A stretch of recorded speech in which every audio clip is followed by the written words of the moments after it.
तो लेंज ने क्या बोला था कि हमेशा इंड्यूस्ड करंट की डायरेक्शन इस टाइप से होती है कि वो उस रीजन का अपोजिशन करे जिसकी वजह से वो प्रोड्यूस हो रहा है। ये वाला डेरिवेशन काफी इंपॉर्टेंट है, स्टार लगा लो इसके ऊपर, कई बार पूछ लेते हैं एग्जाम में। सर्किट में अगर 0 से I तक करंट को इंक्रीज करना है तो उसके लिए जो वर्क करना पड़ेगा वो कितना होगा, हाफ LI²। यानी कि जब भी आपको स्ट्रेट लाइन ग्राफ दिख जाए कोई भी दो चीजों के बीच में और आपको ग्राफ का स्लोप फाइंड करना, तो आप क्या करके देखोगे, आप y/x करके देखोगे। तो लास्ट क्लासेस में हमने मोशनल ईएमएफ के बारे में पढ़ा था। मोशनल ईएमएफ का मतलब है किसी भी कंडक्टर के मोशन की वजह से उसमें प्रोड्यूस होने वाला ईएमएफ।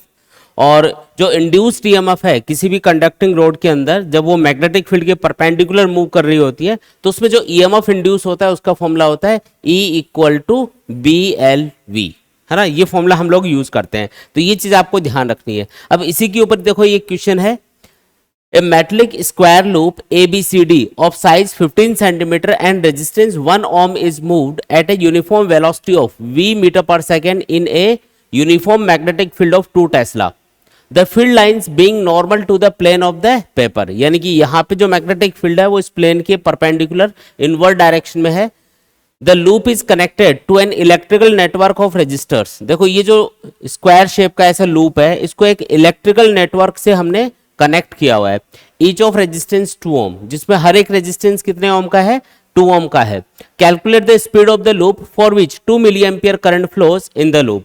मतलब इस लूप की, ये जो स्क्वायर लूप है इसकी वो स्पीड बताओ, जैसे आप इधर लेके जा रहे हो v स्पीड से इस पूरे के पूरे सिस्टम को, तो वो v स्पीड क्या होनी चाहिए ताकि इसके अंदर, लूप के अंदर 2 मिली एम्पियर का करंट इंड्यूस हो जाए। ये आपको कैलकुलेट करके बताना है। पहले तो ये जो इलेक्ट्रिकल नेटवर्क आपको दे रखा है, क्या ये जाना पहचाना लग रहा है? देख के बताओ क्या चीज है ये, बताया हुआ है ये क्या चीज है? इसको बोलते हैं व्हीटस्टोन ब्रिज। इसमें देखो ये आमने सामने वाले रेजिस्टेंस का अगर रेशियो बराबर होता है तो मिडिल ब्रांच में करंट फ्लो नहीं होता और उसको हम सर्किट से रिमूव कर सकते हैं। यहाँ पे 2O2 का रेशियो 1 आएगा, 2O2 का रेशियो 1 आएगा, यानी कि रेशियो इन दोनों का और इन दोनों का सेम आ रहा है। 2O2 का रेशियो 1, 2O2 का रेशियो 1, यानी कि रेशियो सेम आ गया। रेशियो सेम आ गया तो ये जो 2 ओम रेजिस्टेंस है इसमें करंट फ्लो नहीं होगा, तो आप इसको सर्किट से रिमूव कर सकते हो। क्या कर सकते हो? इसको सर्किट से रिमूव किया जा सकता है। तो मैं इसको हटा ही देता हूं यहां से, इसको हम सर्किट से कर देंगे रिमूव, क्योंकि ये बैलेंस्ड व्हीटस्टोन ब्रिज है और जब भी व्हीटस्टोन ब्रिज बैलेंस कंडीशन में होता है तो मिडिल ब्रांच में करंट फ्लो नहीं होता। अब इजीली आप बता सकते हो कि सर्किट का रेजिस्टेंस कितना होगा। ये 2 ओम, ये 2 ओम, ये क्या है सीरीज में, तो 4 ओम हो गया। 2 ओम और 2 ओम सीरीज में, 2 + 2 4 हो गया। 4 और 4 पैरेलल में होंगे तो इनका इक्विवेलेंट कितना आएगा, सॉल्व कर लेते हैं। 1/RP = 1/4 + 1/4, यानी कि 2/4 आएगा, यानी कि 1/2 आएगा। उल्टा करेंगे तो RP की वैल्यू अपने पास आ गई 2 ओम, यानी कि ये जो इतना सर्किट है इसका रेजिस्टेंस कितना आया, 2 ओम आया। अब ये जो स्क्वायर लूप है इसका भी रेजिस्टेंस बता रखा है 1 ओम, क्वेश्चन में दे रखा है। तो पूरे सर्किट का ओवरऑल रेजिस्टेंस कितना हो गया, 1 ओम इसका और 2 ओम इसका, तो R इक्विवेलेंट हो गया अपने पास में 1 + 2। 1 + 2 क्यों किया, क्योंकि ये इस सर्किट का जो भी रेजिस्टेंस आएगा अगर इन सबको हटा के एक रेजिस्टेंस यहाँ पे लगा देते हो तो वो इस लूप के साथ में सीरीज में होगा, इसलिए आपको डायरेक्टली इनको ऐड करना है। सीरीज में रेजिस्टेंस डायरेक्टली ऐड होते हैं, तो ये आ जाएगा 3 ओम। तो आपको सर्किट का रेजिस्टेंस पता चल चुका है। अब एक चीज इमेजिन करो कि लूप ऐसे जा रहा है इधर, तो ये जो स्क्वायर लूप है इसको आप फोकस करना है, इस पे आपको विशेष ध्यान देना है। मैं इसको थोड़ा सा हाईलाइट कर रहा हूं। देखो ये वाला जो स्क्वायर लूप है ना, इसकी बात कर रहा है ये क्वेश्चन में, इसकी बात कर रहा है। अब जब ये लूप ऐसे जा रहा होगा तो आपको सोच के बताना है कि इस लूप की कौन कौन सी साइड्स, यहां पे जो मैग्नेटिक फील्ड लाइंस है उनको काटते हुए जाएंगी। इमेजिन करो सिचुएशन, जहां जहां क्रॉस है वहां पे एक लाइन इनवर्ड डायरेक्शन में इमेजिन करो, है ना, और लूप ऐसे जा रहा है इधर, तो इसकी कौन कौन सी साइड्स, AB, BC और CD, ये 3 साइड है। कौन कौन सी साइड्स मैग्नेटिक फील्ड लाइंस को काटते हुए जाएंगी? सोचो आप। सिर्फ BC वाली जो साइड है ना वो मैग्नेटिक फील्ड लाइंस को काट पाएगी, क्योंकि ये वाली जो साइड है और ये वाली जो साइड है ये मैग्नेटिक फील्ड के एक तरह से पैरेलल होगी, उनको काट नहीं पाएगी। काटने के लिए ऐसे परपेंडिकुलर जाना पड़ेगा।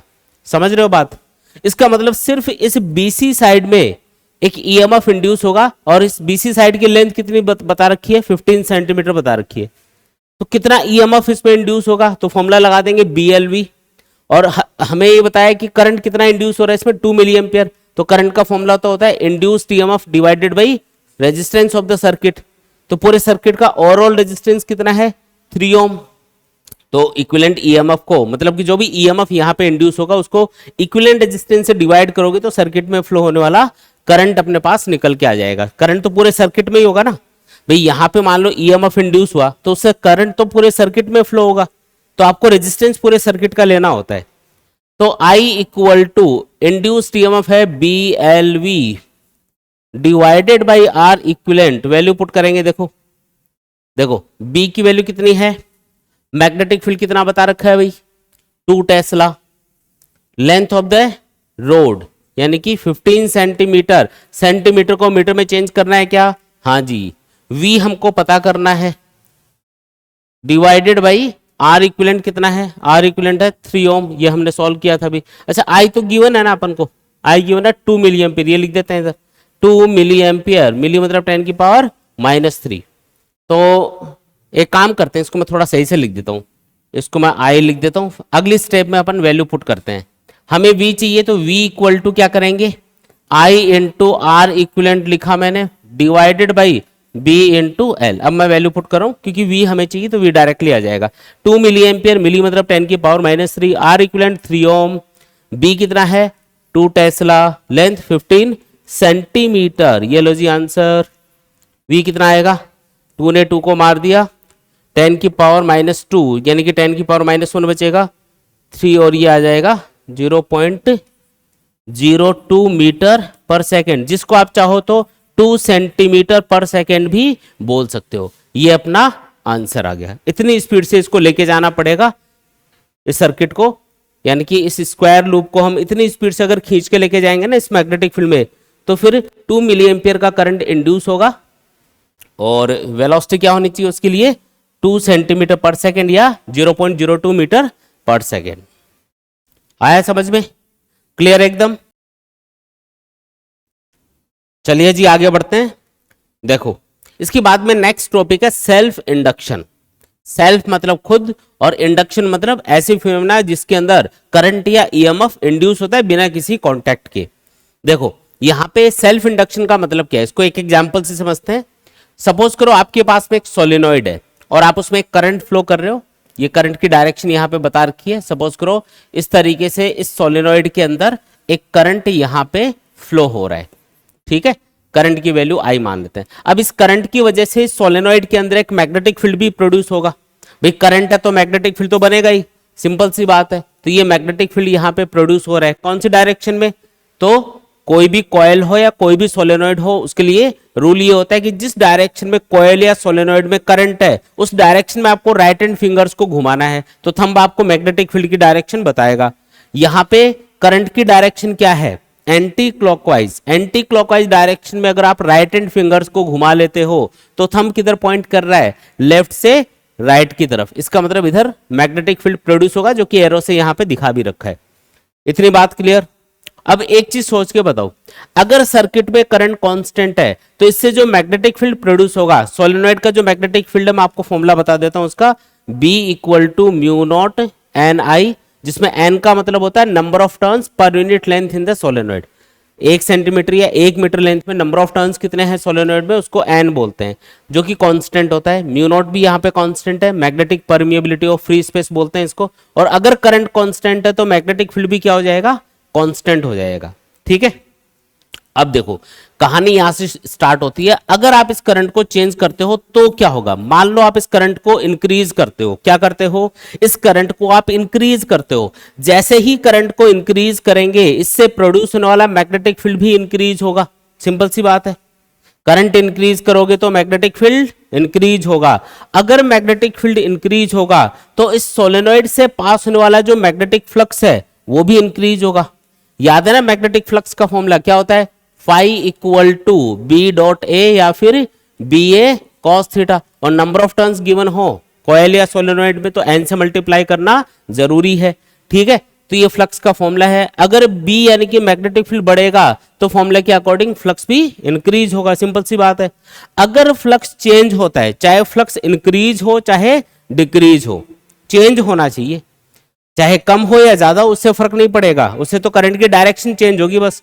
बाकी अगर फ्लक्स चेंज होगा तो Faraday law of electromagnetic induction के अकॉर्डिंग इस सोलेनोइड के अंदर खुद के अंदर ही एक करंट इंड्यूस होना स्टार्ट हो जाएगा। आप बोलोगे सर पहले से ही करंट है इसमें, तो हाँ पहले से करंट है, एक और करंट इंड्यूस होगा साथ में। अब उसकी डायरेक्शन क्या होगी, तो लेंज लॉ के अकॉर्डिंग अगर ये करंट इंक्रीज हो रहा है और इसकी वजह से फ्लक्स चेंज हो रहा है और करंट इंड्यूस हो रहा है, तो लेंज ने क्या बोला था कि हमेशा इंड्यूस्ड करंट की डायरेक्शन इस टाइप से होती है कि वो उस रीजन का अपोजिशन करे जिसकी वजह से वो प्रोड्यूस हो रहा है। तो यहां पे करंट के इंड्यूस होने का रीजन क्या है, सर्किट में फ्लो होने वाला करंट इंक्रीज होना। तो जो इंड्यूस्ड करंट होगा वो क्या होगा, इसके इंक्रीज होने का अपोजिशन करेगा। अब मान लो इस सोलेनोइड में करंट है एंटी क्लॉकवाइज डायरेक्शन में, तो जो कि बढ़ रहा है, तो उसके बढ़ने का अपोजिशन कैसे होगा, उसको घटा के, तो घटाने के लिए इंड्यूस्ड करंट को अपोजिट डायरेक्शन में इंड्यूस होना चाहिए या सेम डायरेक्शन में, अपोजिट डायरेक्शन में। करंट के इंक्रीज होने का अपोजिशन कैसे होगा, उसको डिक्रीज करके। डिक्रीज कैसे होगा करंट, अपोजिट डायरेक्शन में करंट इंड्यूस होने लग जाएगा। तो जिस डायरेक्शन में ये करंट है ना, इसके अपोजिट डायरेक्शन में यहां पे करंट इंड्यूस होने लग जाएगा। स्मॉल आई में इंड्यूस्ड के लिए वर्ड यूज कर रहा हूं, तो ये कौन सा करंट है, इंड्यूस्ड करंट। बात समझ में आई क्या, जो इंड्यूस्ड ईएमएफ है या इंड्यूस्ड करंट है उसकी डायरेक्शन इस वाले करंट के अपोजिट होगी, क्योंकि ये बढ़ रहा है, बढ़ने का अपोजिशन करना है, तो अपोजिट डायरेक्शन में करंट इंड्यूस होना चाहिए।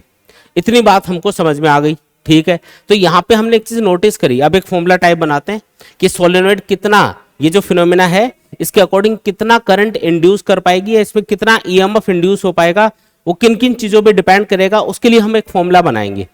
पहले तो ये बताओ कि जो मैग्नेटिक फ्लक्स है, अगर मैं सर्किट में करंट को इंक्रीज करता हूं तो फ्लक्स क्या होता है, इंक्रीज होता है। देख के पता चल रहा है भाई, करंट इंक्रीज करोगे मैग्नेटिक फील्ड बढ़ जाएगा, मैग्नेटिक फील्ड बढ़ेगा फ्लक्स बढ़ेगा, सिंपल सी बात है। यानी कि करंट और मैग्नेटिक फ्लक्स ये डायरेक्टली प्रोपोर्शनल है। मैं इसको ऐसे लिख सकता हूं क्या, phi is directly proportional to I. सही बात है क्या, करंट बढ़ेगा मैग्नेटिक फील्ड बढ़ जाएगा, मैग्नेटिक फील्ड बढ़ेगा फ्लक्स बढ़ जाएगा। अगर ये प्रोपोर्शनलिटी सिंबल हटाते हो तो इसकी जगह क्या आता है, हमेशा एक कांस्टेंट आता है। उस कांस्टेंट को हम यहां पे एल से रिप्रेजेंट करेंगे और इसका नाम रखा जाएगा सेल्फ इंडक्टेंस। क्या रखा जाएगा, सेल्फ इंडक्टेंस, है ना, सेल्फ इंडक्टेंस बोलते हैं। ये क्या चीज होती है भाई, तो सेल्फ इंडक्टेंस का मतलब है कॉइल के अंदर, सेल्फ के अंदर ही करंट के चेंज होने से जो ईएमएफ इंड्यूस हो रहा है ना। अब कितना ईएमएफ इंड्यूस होगा, कम होगा या ज्यादा होगा, तो उसको बताने वाली टर्म है ये सेल्फ इंडक्टेंस। कैसे, अगर किसी कॉइल या सोलेनोइड का सेल्फ इंडक्टेंस ज्यादा होगा तो उसमें ज्यादा ईएमएफ इंड्यूस होगा, और अगर किसी कॉइल या सोलेनोइड का सेल्फ इंडक्टेंस कम है तो उसमें कम ईएमएफ इंड्यूस हो पाएगा। अब सेल्फ इंडक्टेंस किन किन चीजों पे डिपेंड करेगा, तो आप बोलोगे सर देखो बिल्कुल आसान है, L equal to phi upon I लिख देंगे, यानी कि सेल्फ इंडक्टेंस की वैल्यू फाई और आई पे डिपेंड करेगी। नहीं जी, ऐसा नहीं है। क्यों, क्योंकि अगर आपने करंट को बढ़ाया सर्किट में तो करंट के साथ में कौन बढ़ेगा, फ्लक्स भी बढ़ेगा। अगर करंट को डबल कर दोगे तो फ्लक्स भी डबल हो जाएगा, ये भी डबल हो गया, ये भी डबल हो गया, 2 से 2 कैंसिल। इसका मतलब आंसर तो वही बना रहा। इसका मतलब सेल्फ इंडक्टेंस की वैल्यू इस बात पर डिपेंड नहीं करती कि सर्किट में फ्लो होने वाला करंट कितना है या कितना फ्लक्स सोलेनोइड से पास हो रहा है। तो किन किन चीजों पे डिपेंड करता है, वो डिपेंड करता है कि सोलेनोइड में नंबर ऑफ टर्न्स कितने हैं, क्या इस सोलेनोइड के अंदर कोई मीडियम रखा हुआ है, उसके ऊपर डिपेंड करेगा। समझ में आया, इसकी लेंथ क्या है सोलेनोइड की, उसके ऊपर डिपेंड करेगा, है ना। इन चीजों के ऊपर सेल्फ इंडक्टेंस डिपेंड करता है। इसका फॉर्मूला बनाएंगे आगे हम लोग, ठीक है। Cross sectional area, number of turns, length, है ना, और मीडियम, इन सब के ऊपर सेल्फ इंडक्टेंस डिपेंड करता है, ना कि फाई और आई के ऊपर। हाँ, लेकिन अगर किसी सोलेनोइड के लिए, किसी कॉइल के लिए हमें आई पता है और फाई पता है, किसी कॉइल में या सोलेनोइड में आई करंट फ्लो करने से अगर उससे पास होने वाला फ्लक्स फाई है तो फाई अपॉन आई ऐसा लिख के आप उसका सेल्फ इंडक्टेंस फाइंड कर सकते हो, उसमें कोई परेशानी नहीं है।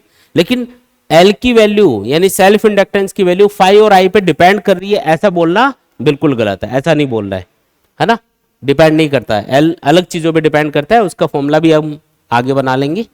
एक चीज और, इस सोलेनोइड में जो इंड्यूस्ड ईएमएफ है वो कितना होगा, तो उसके लिए जो फैराडे का लॉ ऑफ इलेक्ट्रोमैग्नेटिक इंडक्शन है, सेकंड लॉ, वो क्या बताता है, E equal to minus N D phi by D T, ऐसा होता है ना फॉर्मूला। एन मतलब नंबर ऑफ टर्न्स। अगर मैं यहां पे जो फ्लक्स हमने लिखा है फाई, अगर मैं मान लो कि ये टोटल फ्लक्स है, तो यहां पे एन मल्टीप्लाई करना जरूरी नहीं है। ये एन तभी मल्टीप्लाई करना होता है जब आप एक सिंगल टर्न से पास होने वाला फ्लक्स यहां पे लिखते हो। अगर आप टोटल फ्लक्स लिख रहे हो तो फिर एन को हटा देंगे यहां से, क्योंकि एन इसीलिए आता है क्योंकि हम टोटल फ्लक्स यहां पे लिखना चाह रहे हैं।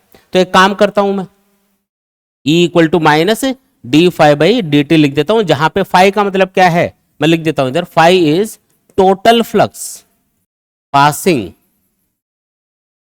Through the solenoid, total flux passing through the solenoid, उसको हम क्या बोल रहे हैं यहाँ पे, फाई बोल रहे हैं।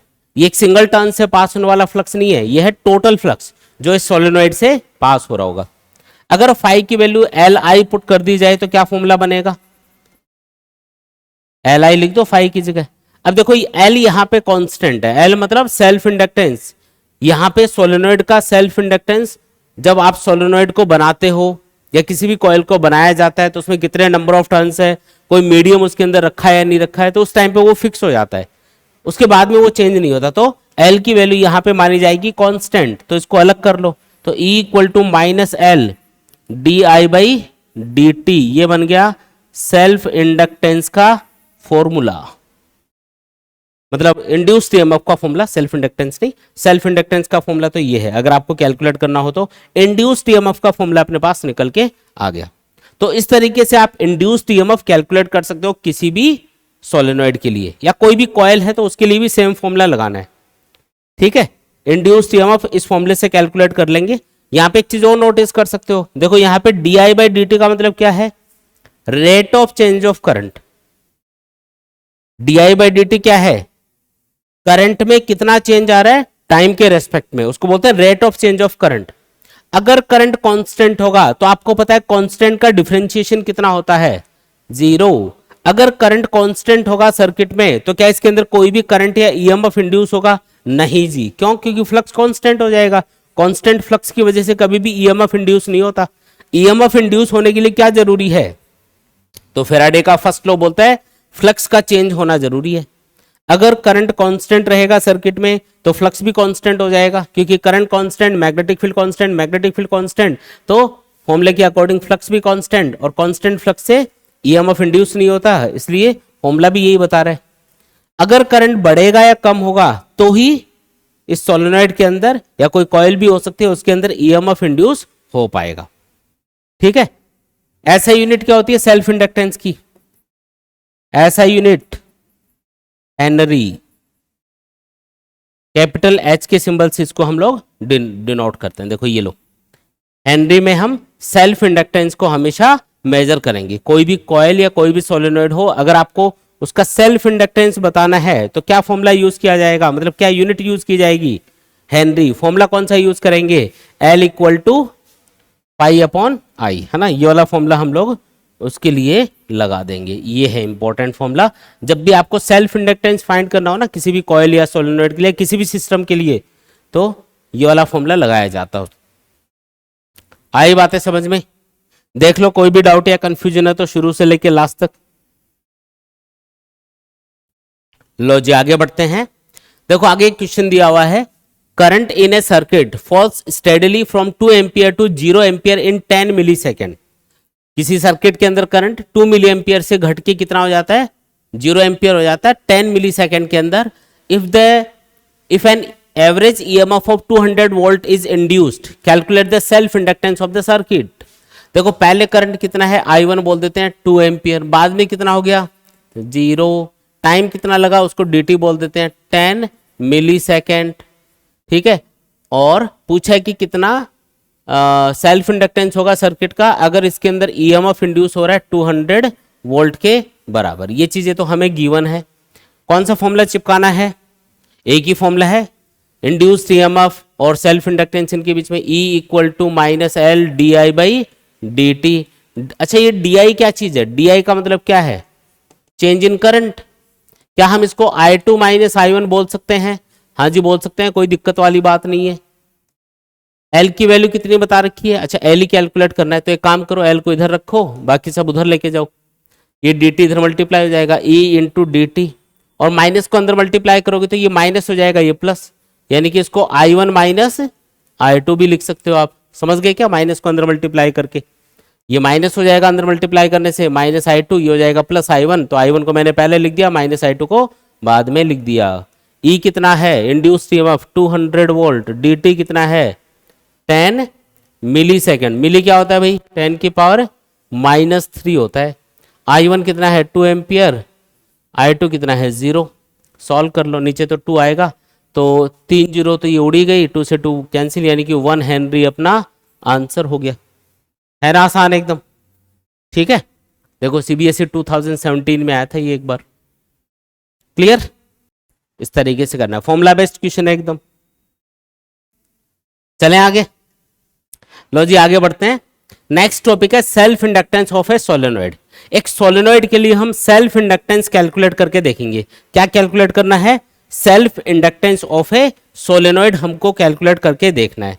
कैसे कैलकुलेट करेंगे? देखो एक सोलेनॉइड दिखा रखी है जिसकी लेंथ मान लेते हैं स्मॉल एल, और इसका cross sectional area, cross sectional area समझते हो ना, ये वाला जो एरिया होता है ना इसको बोलते हैं क्रॉस सेक्शनल एरिया। तो ये है ए। इसमें जो नंबर ऑफ टर्न्स है वो मान लेते हैं N, N number of turns है। अब मान लो आप इस पे करंट फ्लो करते हो, क्या करते हैं? इसमें करंट फ्लो करते हैं। तो जैसे इसमें करंट फ्लो करेंगे, मान लो आप इस पे करंट फ्लो करते हो, कुछ इस तरीके से इधर से करंट जा रहा है और इधर से होते हुए इस तरीके से बाहर आ रहा है, ठीक है। तो अगर मैं करंट की डायरेक्शन के हिसाब से यहाँ पे मैग्नेटिक फील्ड दिखाऊं तो करंट की डायरेक्शन क्या है? Anti clockwise. सामने वाले पोर्शन में करंट नीचे जा रहा है तो पीछे वाले पोर्शन में ऊपर जा रहा होगा, एंटी क्लॉकवाइज डायरेक्शन बन गई ना। एंटी क्लॉकवाइज डायरेक्शन में करंट है तो मैग्नेटिक फील्ड किधर आएगा? लेफ्ट से राइट की तरफ आएगा। तो यहाँ पे मैग्नेटिक फील्ड को दिखा दिया जाएगा इसके अंदर, इस तरीके से मैग्नेटिक फील्ड इसके अंदर प्रोड्यूस हो जाएगा।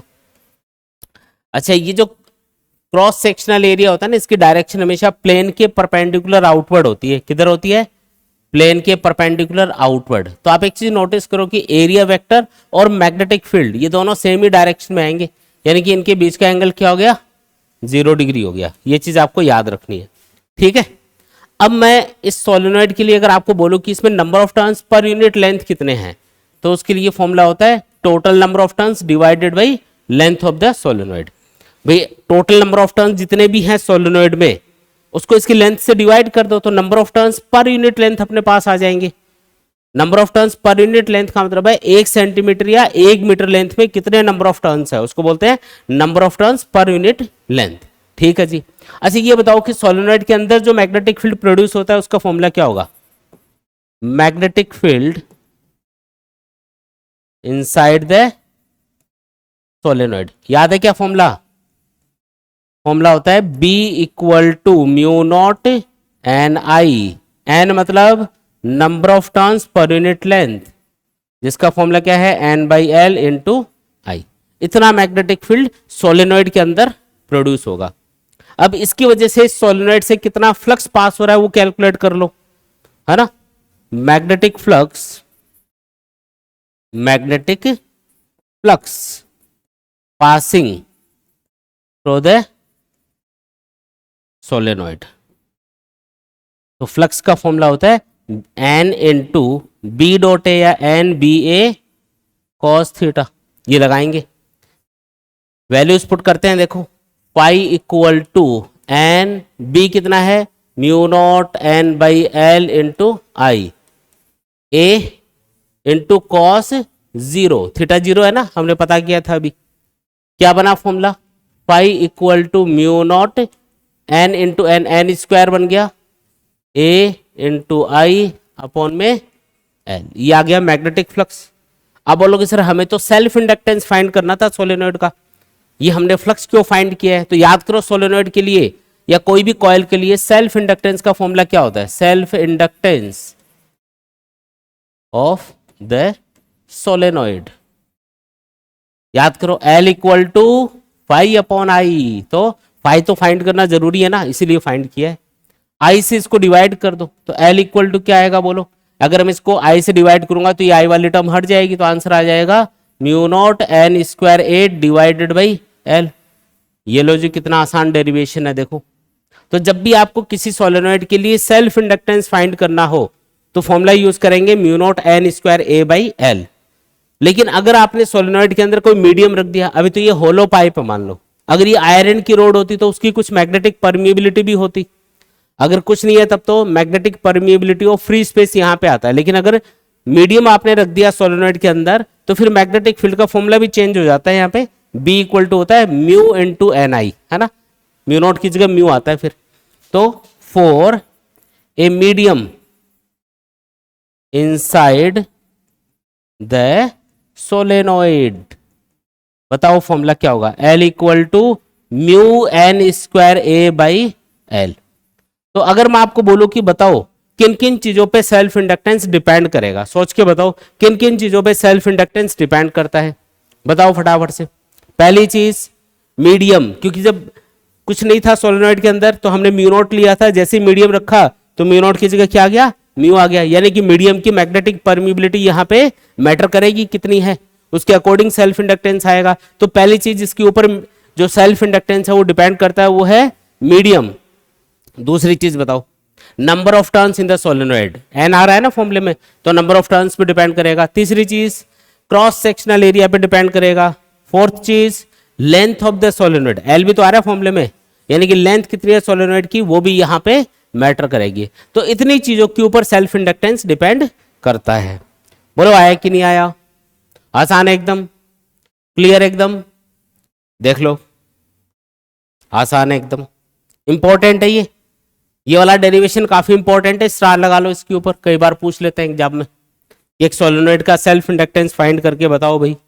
जितने भी डेरिवेशन अपन क्लास में करते हैं इन सबको आपको लिख लिख के देखना है, तभी याद होंगे ये। अगर आप सोचते हो कि क्लास में मैंने करके दिखा दिया आपको और समझ में आ गया तो उससे याद हो गया, ऐसा नहीं है, आपको खुद अपने हाथ से लिख के देखना पड़ेगा तभी आपको याद रहेगा। देखो आगे बढ़ते हैं, नेक्स्ट है फिर energy stored bye an inductor.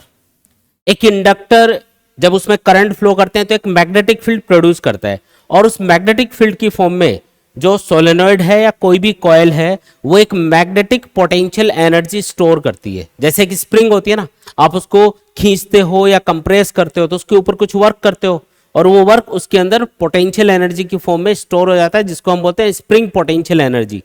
इसी तरीके से अगर किसी ऑब्जेक्ट को अगर ग्राउंड लेवल से उठा के किसी एच हाइट तक लेके जाते हो तो आपको कुछ वर्क करना पड़ता है, और वो वर्क उस ऑब्जेक्ट के अंदर ग्रेविटेशनल पोटेंशियल एनर्जी की फॉर्म में स्टोर हो जाता है।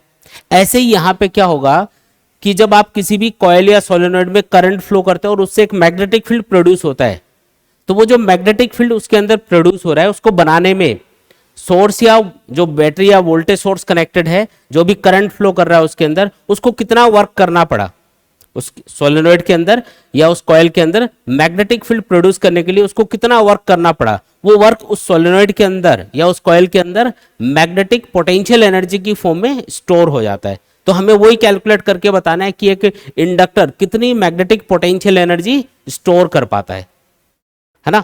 अब ये कैलकुलेट करके देखेंगे। देखो इसके लिए मैं एक एग्जांपल ले लेता हूं सिंपल सा। ये मान लो कोई अपने पास में इंडक्टर है, इंडक्टर मतलब कोई भी कॉइल हो सकती है, कोई भी सोलेनोइड हो सकती है, उनको हम इंडक्टर ही बोलते हैं।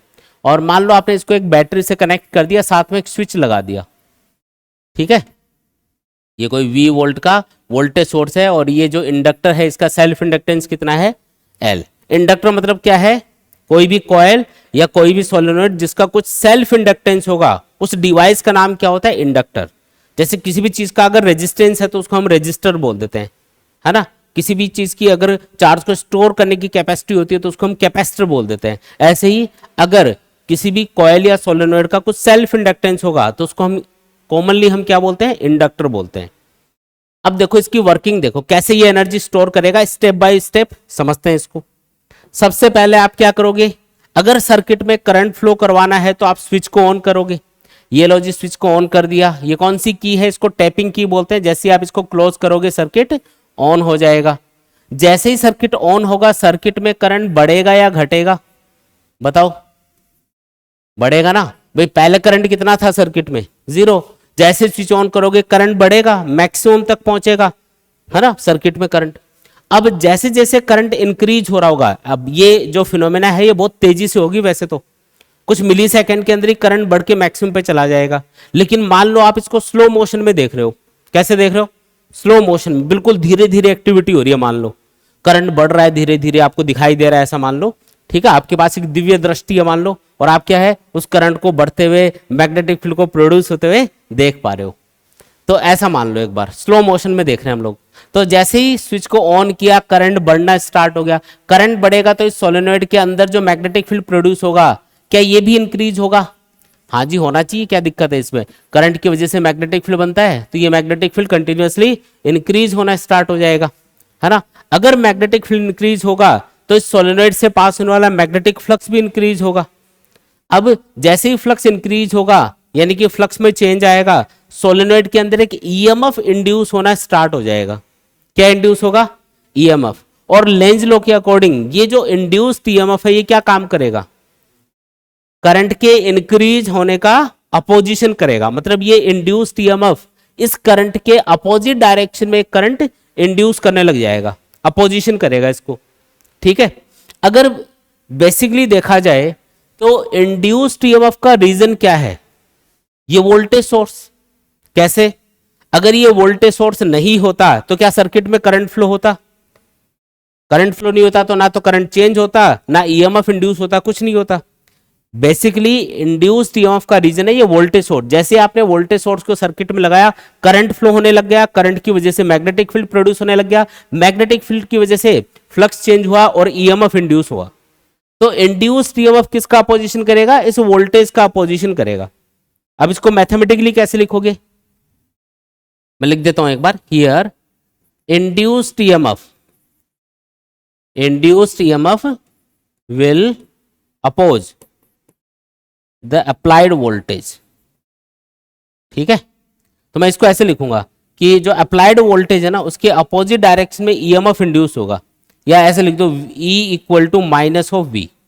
माइनस क्यों लगाया? अपोजिशन को बताने के लिए। मैथमेटिकली जब हम अपोजिशन को या अपोजिट डायरेक्शन में किसी चीज को दिखाना चाह रहे हैं तो हम माइनस का सिंबल लगा देते हैं उधर। तो इंड्यूस्ड ईएमएफ अप्लाइड वोल्टेज के बराबर ही होगा लेकिन अपोजिट डायरेक्शन में होगा, इसलिए क्या लगा दिया? माइनस का सिंबल लगा दिया। ठीक है, इतनी बात ठीक है जी। इंड्यूस्ड ईएमएफ का फॉर्मूला क्या होता है? कोई भी कॉइल या कोई भी सोलेनॉइड हो उसके अंदर जो इंड्यूस्ड ईएमएफ है उसका फॉर्मूला बताया हुआ आपको, E equal to minus L D I by D T. होता है क्या ऐसा?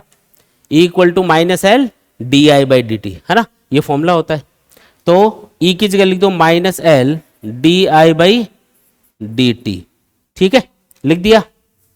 अच्छा जी, V की जगह क्या आएगा? तो बोलोगे सर V तो वोल्टेज है ना जो हमने सप्लाई किया है, लेकिन यहां पे जो इक्वेशन है V की जो वैल्यू, क्योंकि हमें वर्क कैलकुलेट करना है। हमें क्या कैलकुलेट करना है? वर्क क्यों? क्योंकि जो वर्क सर्किट में करंट फ्लो करवाने के लिए ये वोल्टेज सोर्स कर रहा होगा। क्यों करेगा वर्क? क्योंकि ये इंड्यूस्ड ईएमएफ करंट को बढ़ने नहीं देगा, क्योंकि ये बढ़ना चाह रहा है और लेंज लॉ के अकॉर्डिंग करंट के बढ़ने का अपोजिशन करने के लिए इंड्यूस्ड ईएमएफ अपोजिट डायरेक्शन में करंट फ्लो कर रहा है। तो वो जो अपोजिट डायरेक्शन में करंट फ्लो हो रहा है उसको ओवरकम करना पड़ेगा ना, उसको कैंसिल करना पड़ेगा, तभी तो सर्किट में करंट बढ़ पाएगा। तो बैटरी या वोल्टेज सोर्स को कुछ एक्स्ट्रा वर्क करना पड़ता है और वो जो वर्क किया जाता है वही इसके अंदर, इस सोलेनॉइड के अंदर मैग्नेटिक पोटेंशियल एनर्जी की फॉर्म में स्टोर होता है। जैसे आप एक स्प्रिंग को खींचने में जो वर्क करते हो या कंप्रेस करने में जो वर्क करते हो वही उसके अंदर स्टोर होता है। किसकी फॉर्म में? स्प्रिंग पोटेंशियल एनर्जी की फॉर्म में। उसी तरीके से सर्किट में करंट को इंक्रीज करने के लिए बैटरी या वोल्टेज सोर्स को जो एक्स्ट्रा वर्क करना पड़ेगा, क्योंकि उसको अपोजिशन मिल रहा है ना, तो उसके अपोजिट जो भी वर्क करना पड़ेगा वो स्टोर होगा मैग्नेटिक पोटेंशियल एनर्जी की फॉर्म में। तो आपको एक काम करना पड़ेगा, फॉर्मूले में वर्क को लेके आना पड़ेगा, क्योंकि वर्क कैलकुलेट करना है और वो वर्क ही क्या होगा? मैग्नेटिक पोटेंशियल एनर्जी के बराबर होगा। तो हमने एक रिलेशन पढ़ा था, मैं V को हटा के यहाँ पे वर्क की टर्म्स में लेके आ रहा हूँ। इलेक्ट्रोस्टैटिक्स में एक फॉर्मूला हम यूज करते हैं, कौन सा formula? VB minus VA equal to WAB upon Q। क्या फॉर्मूला है ये? ये फॉर्मूला ये बताता है कि अगर आप किसी Q चार्ज को इलेक्ट्रिक फील्ड के अंदर एक पॉइंट से दूसरे पॉइंट तक लेके जाते हो और उसके लिए आपको WAB वर्क करना पड़ता है। तो ये जो WAB वर्क है अगर आप उसको 4 से डिवाइड कर दोगे तो वो उन दोनों पॉइंट्स के बीच में, जहां से जहां तक हम चार्ज को लेके जा रहे हैं, उन दोनों पॉइंट्स के बीच में पोटेंशियल डिफरेंस के बराबर आएगा। अब यहां पे जो वोल्टेज सोर्स आपने लगा रखा है इसका पोटेंशियल डिफरेंस कितना है, V। तो इसे VB माइनस VA की जगह तो लिख दो V। WAB वो वर्क है जो हमें करना पड़ेगा। और मान लो आप थोड़ा सा चार्ज सर्किट में फ्लो करवाते हो, सर्किट में एक चार्ज DQ फ्लो होता है, तो उसके लिए जो वर्क करना पड़ेगा मान लो वो DW है। तो मैं इसको ऐसे लिख देता हूं, वर्क को लिख देता हूं DW और चार्ज कितना मूव कर रहे हो DQ।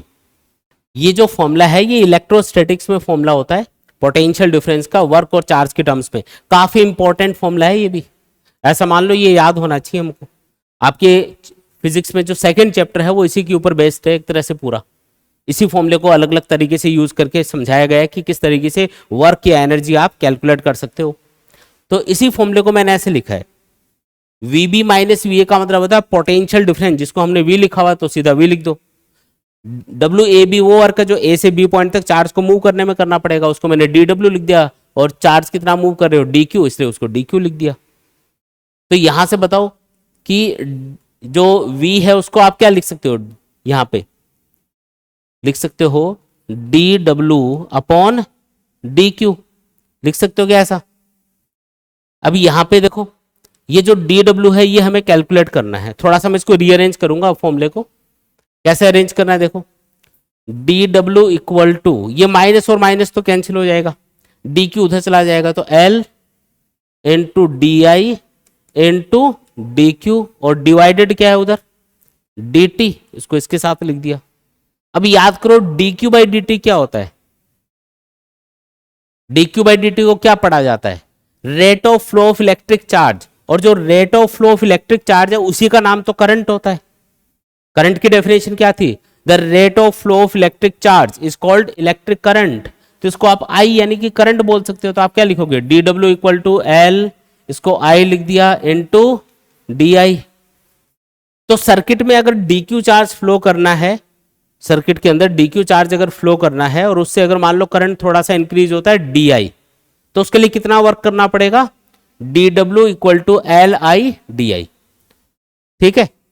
अब सर्किट में 0 से I तक अगर हमें मैक्सिमम I तक करंट फ्लो करना है तो उसके लिए टोटल वर्क कितना आएगा। ये तो सिर्फ DI से करंट को इंक्रीज करने के लिए किया गया वर्क आ गया। तो हमें क्या करना पड़ेगा, इसका इंटीग्रेशन करना पड़ेगा, तब जाके टोटल वर्क आएगा। तो मैं इंटीग्रेशन का सिंबल लगा देता हूं इधर और इंटीग्रेशन करते हैं। DW का इंटीग्रेशन W, L यहाँ पे कांस्टेंट है, I का इंटीग्रेशन हो जाएगा I स्क्वायर बाई 2। 0 से I तक करंट को इंक्रीज करने के लिए जो वर्क करना पड़ेगा, सॉरी ये DI है यहाँ पे, तो जो वर्क करना पड़ेगा वो कितना आएगा L into I square by 2, या हाफ LI स्क्वायर भी बोल सकते हो इसको भी। आप इसको ऐसे लिख सकते हो ना, हाफ LI स्क्वायर। यही अपना आंसर है। यानी कि सर्किट में अगर 0 से I तक करंट को इंक्रीज करना है तो उसके लिए जो वर्क करना पड़ेगा वो कितना होगा, हाफ LI स्क्वायर। क्या होगा वर्क, हाफ LI स्क्वायर। और ये जो वर्क है ये किसकी फॉर्म में स्टोर होगा, मैग्नेटिक पोटेंशियल एनर्जी की फॉर्म में। तो चाहे आपको वर्क डन पूछे या energy stored by the inductor पूछे, एक ही फॉर्मूला है, half LI square. Same formula use करना है दोनों के लिए। आई कुछ बात समझ में, देख लो इसमें कोई डाउट है तो।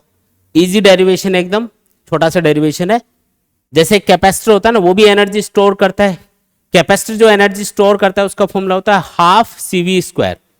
इंडक्टर जो एनर्जी स्टोर करता है उसका फॉर्मूला होता है हाफ LI स्क्वायर, है ना। ऐसे याद कर सकते हो, थोड़ा सा मिलता जुलता सा लगेगा फॉर्मेट। ठीक है, देख लो कोई भी डाउट है या कोई भी कंफ्यूजन है इस डेरिवेशन में, छोटा सा डेरिवेशन है तो बता दो। इलेक्ट्रोस्टैटिक्स का ये वाला फॉर्मूला हमने यूज किया है यहाँ पे। बाकी सारी चीजें इस चैप्टर में हम पढ़ते हुए आ रहे हैं, बस ये एक फॉर्मूला नया हो सकता है आपके लिए। वैसे तो अगर आपने सेकंड चैप्टर पढ़ा है तो कोई दिक्कत ही नहीं है उसमें, ये फॉर्मूला आपने पढ़ा है वहां पे। लो जी आगे बढ़ते हैं, छोटे छोटे क्वेश्चन है देखो।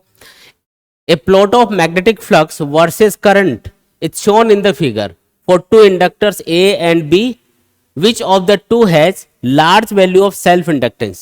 देखो एक ग्राफ दिखा रखा है फाई और I के बीच में, दो अलग अलग इंडक्टर्स के लिए, है ना, इंडक्टर जिनका कुछ सेल्फ इंडक्टेंस भी होगा। तो आपको ये बताना कि कौन से वाले इंडक्टर का ए और बी में से कौन से वाले इंडक्टर का सेल्फ इंडक्टेंस ज्यादा होगा, एल की वैल्यू किसके लिए ज्यादा होगी, ये पता करके बताना है। अब कैसे पता करेंगे? सबसे पहली बात तो ये कि फिजिक्स में इस टाइप के ग्राफ के कंपैरिजन वाले सवाल बहुत बार आते हैं, लगभग हर चैप्टर में कोई ना कोई सवाल इस टाइप का आ ही जाता है। तो आपको इसका कॉन्सेप्ट याद रखना है। जब भी इस टाइप का ग्राफ सर्किट में दिख जाए, दो चीजों का कंपैरिजन करवा रहा हो, ग्राफ स्ट्रेट लाइन हो, ओरिजिन से पास हो रहे हो, तो आपको सबसे पहला काम क्या करना है, ग्राफ का स्लोप फाइंड करके देखना है। मैं थोड़ा सा आपको बेसिक नॉलेज दे देता हूं पहले। ये मान लो एक्स एक्सिस है, ये वाई एक्सिस है, और कोई भी लाइन अगर ओरिजिन से पास हो रही है तो उसकी इक्वेशन होती है y equal to M X. अगर ये लाइन ओरिजिन से पास नहीं होगी तो y equal to M X plus C भी आएगा। यहाँ पे c का मतलब होता है इंटरसेप्ट, मतलब लाइन y एक्सिस के ऊपर कहां से काटती हुई जा रही है, वो जो वैल्यू होती है उसको c बोलते हैं। c मतलब इंटरसेप्ट, y एक्सिस पे कहां पे काटेगी। अगर ये ओरिजिन से काटते हुए जा रही है, ओरिजिन पे ही अगर पास हो रही है, तो y की वैल्यू ओरिजिन पे क्या होती है, 0, x की वैल्यू भी क्या होती है, 0, तो इंटरसेप्ट की वैल्यू 0 हो जाती है ना, y की वैल्यू 0 होने से, इसलिए वो लिखा नहीं है मैंने। m को हम क्या बोलते हैं, स्लोप। तो यहां पे जो स्लोप है उसको क्या लिख सकते हो, slope m equal to Y by X लिख सकते हो क्या, कोई दिक्कत इसमें? यानी कि जब भी आपको स्ट्रेट लाइन ग्राफ दिख जाए कोई भी दो चीजों के बीच में और आपको ग्राफ का स्लोप फाइंड करना, तो आप क्या करके देखोगे, आप y बाई एक्स करके देखोगे। y एक्सिस पे क्या लिया है, फाई, x एक्सिस पे क्या लिया है, i। तो बताओ इस ग्राफ का स्लोप क्या होगा, slope of phi dash i graph. Phi dash i का मतलब है फाई और i के बीच में ग्राफ दे रखा, उसका स्लोप मैं लिख रहा हूं। तो स्लोप आएगा, बोलो, फाई अपॉन i। और याद करो फाई अपॉन i क्या होता है, ये तो सेल्फ इंडक्टेंस का फॉर्मूला है, याद करो। अगर सेल्फ इंडक्टेंस लिखना हो, सेल्फ इंडक्टेंस क्या फॉर्मूला बताया था, self inductance L equal to phi upon I था क्या। इसका मतलब यहां पे जो ग्राफ का स्लोप है वो किसको बता रहा है, सेल्फ इंडक्टेंस को बता रहा है। अब इजीली आप बता सकते हो कि कौन से ग्राफ का स्लोप ज्यादा है, कैसे, स्लोप का एक और फॉर्मूला होता है। स्लोप का एक और फॉर्मूला कौन सा है, आप एक्स एक्सिस से लाइन का एंगल देखो और उसका टेन थीटा फाइंड कर दो। क्या फाइंड कर दो, टेन थीटा, तो वो भी स्लोप को ही बताता है। जिसके लिए थीटा ज्यादा उसके लिए स्लोप ज्यादा, टेन थीटा की वैल्यू थीटा बढ़ने पे बढ़ती है, इसका मतलब जिसके लिए थीटा ज्यादा उसका स्लोप ज्यादा। बताओ कौन से वाले ग्राफ का एंगल ज्यादा है एक्स एक्सिस से, यानी कि आई वाली एक्सिस से, ए का ज्यादा है। अगर ए का एंगल ज्यादा है, ए वाले ग्राफ का एंगल अगर आई वाली लाइन से ज्यादा है, एक्स एक्सिस से ज्यादा है, तो इसका मतलब स्लोप ऑफ ग्राफ ए ज्यादा होगा, स्लोप ऑफ ग्राफ बी ज्यादा होगा ना। और अगर इसका स्लोप ज्यादा है इसका कम है, तो इसका मतलब स्लोप सेल्फ इंडक्टेंस को भी बताता है, यानी कि L for A is greater than L for B। Self inductance is also equal to slope. तो स्लोप जिसके लिए ज्यादा उसके लिए सेल्फ इंडक्टेंस ज्यादा। आ गया ना आंसर। इस तरीके से बताना है कंपैरिजन वाले सवालों में, ठीक है। जब आप स्लोप फाइंड करोगे ना ग्राफ का, तो 99% केस में आपको आंसर मिल जाएगा, ये गारंटी है। 99% केस में आपको आंसर वही मिल जाएगा, आपको पता चल जाएगा क्या करना है, स्लोप फाइंड करके देख लेना आप बस, ठीक है। आया समझ में? देखो आगे बढ़ते हैं, नेक्स्ट क्वेश्चन देखो। The current flowing in the two coils of self inductance L1 equal to 16 millihenry and L2 equal to 12 millihenry are increasing at the same rate। मतलब करंट के इंक्रीज होने की रेट सेम है, यानी कि di by dt दोनों में क्या है, सेम है। The power supplied to the two coils are equal. जो भी पावर सप्लाई की जा रही है, यानी कि जो भी वोल्टेज वगैरह सप्लाई किया जा रहा है, वो दोनों के लिए सेम है। Find the ratio of the induced voltage. जो इंड्यूस्ड वोल्टेज है उसका रेशियो बताना है। द करंट बताना है, रेशियो बताना है करंट का भी। The energy stored in the two coils at a given instant. मतलब कि एनर्जी जो स्टोर करेंगे ना वो दोनों इंडक्टर, उनका भी आपको रेशियो कैलकुलेट करके बताना है। क्या क्या गिवन है एक बार लिख देते हैं। The current flowing in the two coils of self inductance L1 कितना है 16 मिली हेनरी, L2 कितना है 12 milli henry are increasing at the same rate, यानी कि D I by D T यहाँ पे क्या है, दोनों के लिए कांस्टेंट है, सेम है। ये चीज हमको पता चल गई यहाँ पे। ठीक है, power supplied to the two coils is same, यानी कि जो पावर सप्लाई की जा रही है ना, जो इलेक्ट्रिकल पावर सप्लाई की जा रही है वो दोनों के लिए सेम है। तो इंड्यूस्ड वोल्टेज यानी कि इंड्यूस्ड ईएमएफ का आपको रेशो बताना है। इंड्यूस्ड ईएमएफ का फॉर्मूला क्या होता है, पहली चीज कैलकुलेट करते हैं, E equal to minus L D I by D T होता है क्या। अब D I by D T दोनों के लिए सेम है, दोनों कॉइल्स के लिए सेम है, तो E की वैल्यू डायरेक्टली प्रोपोर्शनल हो गई L के।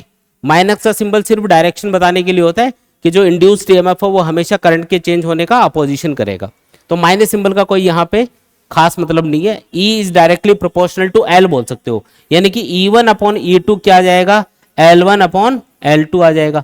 L1 कितना है 16 मिली मतलब 10 की पावर माइनस 3, और L2 कितना है 12, इसमें भी मिली लगाए तो 10 की पावर माइनस 3, आंसर आएगा 4/3। ठीक है, ये पहला आंसर आ गया। दूसरी चीज क्या पूछी है, द करंट। अब दोनों में जो करंट है उसकी वैल्यू बतानी है। ठीक है, करंट की वैल्यू कैसे कैलकुलेट करोगे, अगर आपको इंड्यूस्ड ईएमएफ का रेशियो पता चल गया और आपको करंट की वैल्यू कैलकुलेट करके बतानी है।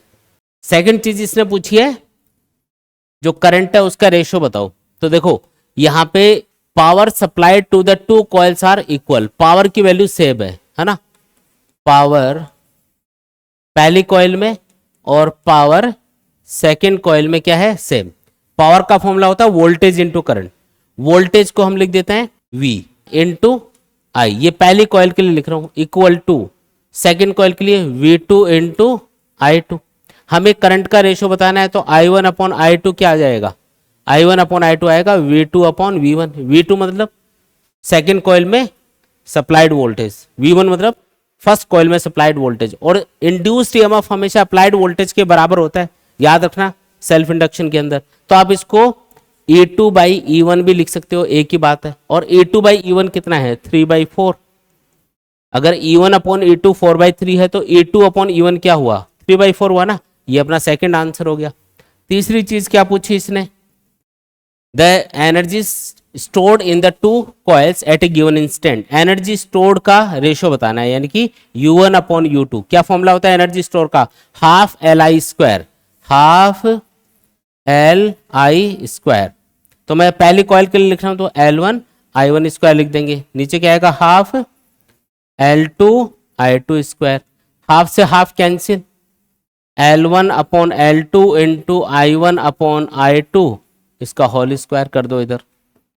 तो L1 अपॉन L2 कितना है, L1 अपॉन L2 है, ये सॉल्व भी किया हुआ है देखो, ये L1 अपॉन L2 16/12 करोगे तो 4/3 आएगा, और I1 अपॉन I2 कितना आया था, सॉल्व किया अभी 3/4 आया, इसका स्क्वायर भी करना पड़ेगा। सॉल्व करोगे तो एक 4 कैंसिल एक 3 कैंसिल, यानी कि 3/4 अपना फाइनल आंसर आ गया। इस तरीके से सॉल्व करना है। बोलो आया कि नहीं आया, क्लियर एकदम।